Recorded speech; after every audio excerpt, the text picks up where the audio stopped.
Hello and welcome, Savvy Sagittarius. I'm Rose Smith from AbsoluteSoulSecrets.com and I've got your May horoscope.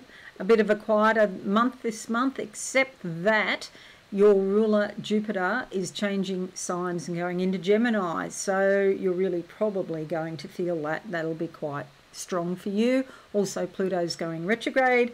Let's go to the board now and I'll draw two tarot cards as theme cards for you. Okay, closing my eyes now. What do I see? What is that? I see a woman bending over, picking up something from the ground. But what is it? It's got a handle on it. Oh, okay. It's a door. Okay, so she's opening a door into the ground, as you do. It's a bit like a fallout shelter or something like that. But what I think it relates to, it means that you're going down into your subconscious, going down into your body. So your physical body may be your focus of attention this month. Now that I mention that, I see here the full moon in your sign, dear Sag, and the first house here can relate to the physical body. Okay, but we'll come to that in a moment. The card that comes out for you, I've got cards going everywhere here. I'm going to take that one on top. Okay, so the Eight of Swords is somehow keeping you trapped in a situation, or you feel trapped. In reality, you're probably not trapped at all. But it's saying that you're bound by some sort of belief system, or maybe, you know, an authority figure, and you're trying to get away from, you know, this person or situation. It could feel like a crisis, but the thing to note here is you see these ropes that she's bound by, they're very loose. See how they're just sort of hanging down like that? You could just slip out of them, basically. This is a temporary situation. It's not something that's going to last. So beginning the month until midway in the month, maybe have a think about all the ways that you feel trapped or restricted, okay? Just by thinking about that, you will bring the light of your conscious awareness to that situation, and that in itself can be enough to set you free in some cases. So that would be my first step, is to start thinking and focusing on all of the ways that you feel trapped. Maybe write them down. That can make it seem more real to you, and once you become aware, you're halfway there to actually freeing yourself.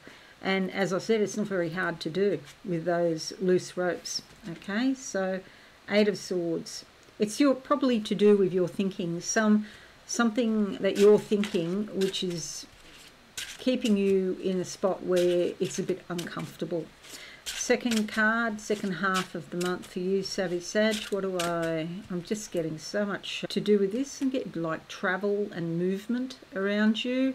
If you're moving a lot, that might feel like a trap, or if you're stuck in the one place, you know, if you're feeling stuck, that might feel like a trap, okay? So I guess the balance is the point is to find the balance of how much movement suits you. Second half of the month. Now I can move on a little bit. Okay, I'm on the beach.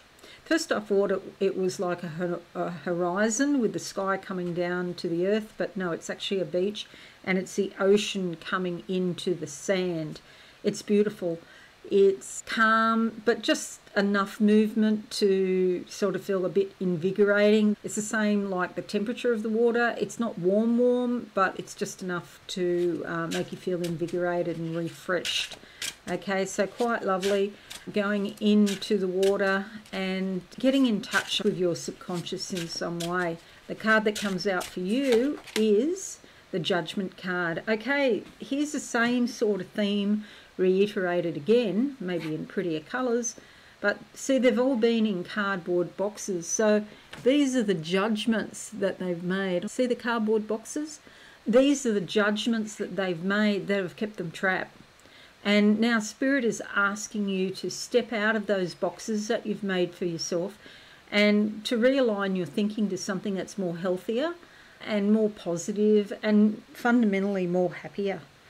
There's a great mist that's just rolled in, as I've said that. It is rain, it's just starting to rain, and this mist has just sort of rolled in, which is a bit strange in that we're still in autumn here.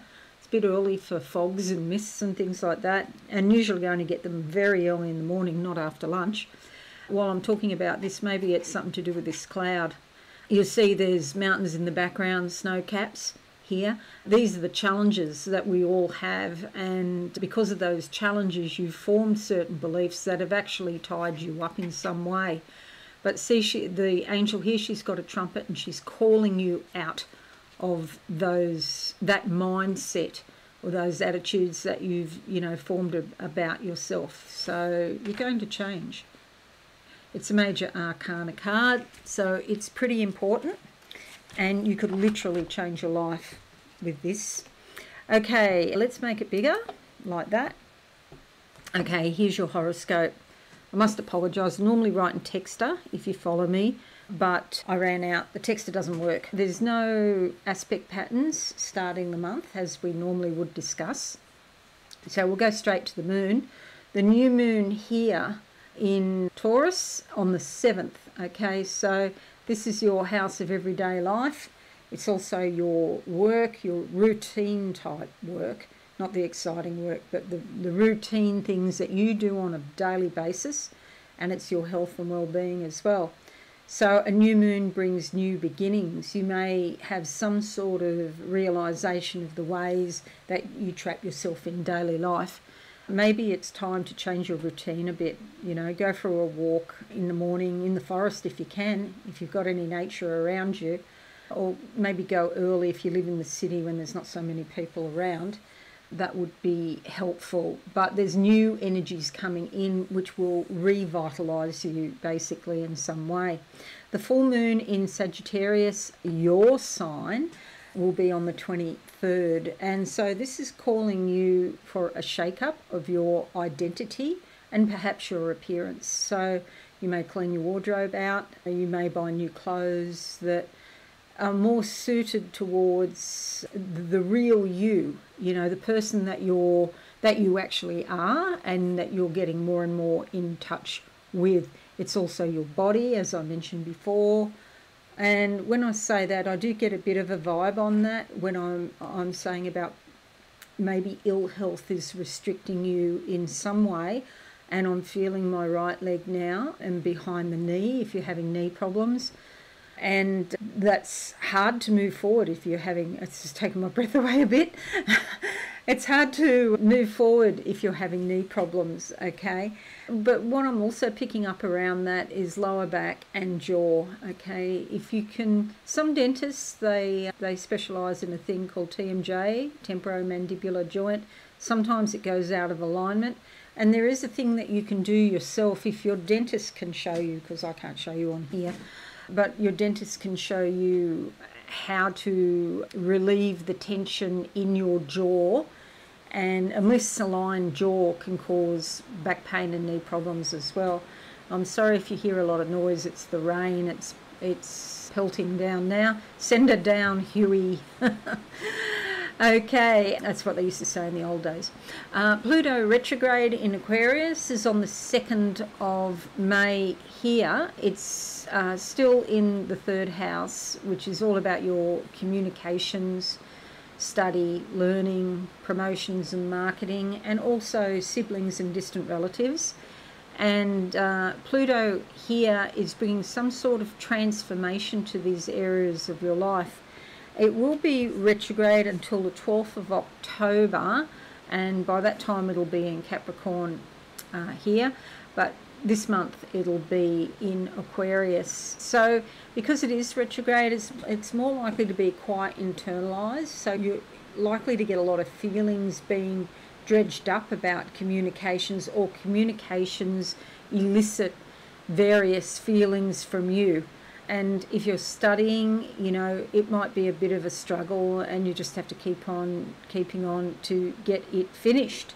But Pluto is the great transformer, and because of that, it's like it's dredging along the bottom of your subconscious, stirring up, muddying up the waters and stirring up all this stuff that's just been sort of stagnant there for you to clean out. And that's how you'll become more aware about these issues here in the cards. The way that you're trapped is because Pluto's doing you a big favour. We have Mercury in Taurus on the 15th until the 3rd of June, and that's up here. So again, in your normal everyday routine, your work or your health, there's bound to be a lot of communications. There could be some travel involved, particularly short trips as well. And there may be some transactions involved, so putting health-related items onto credit cards or debit cards or whatever. Or you're buying things for health, for the purposes of health as well.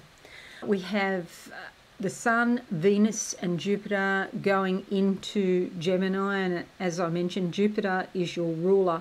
So you're really going to feel a lot of expansive energy around significant relationships. And those dates, the Sun is the 20th, Venus the 23rd and Jupiter the 25th. Okay, so to do with significant relationships, there's some sort of insight and awareness.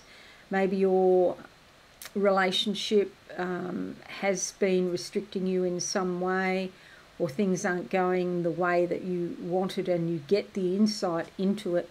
So once you have that, then you can work around it, or work your way through it. So happiness and security comes to you.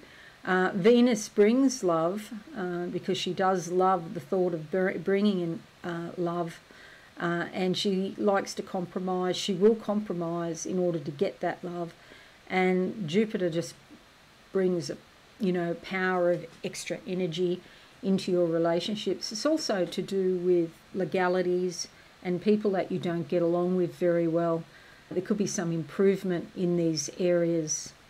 Okay, so that's your horoscope, Savvy Sag. I hope it's helpful. Thank you for watching today. Leave a like and a comment, that would be great, and subscribe if you wouldn't mind. If you found this useful, that would be fabulous too. Have a wonderful month, everyone, and I'll see you all again soon. Thanks and bye for now.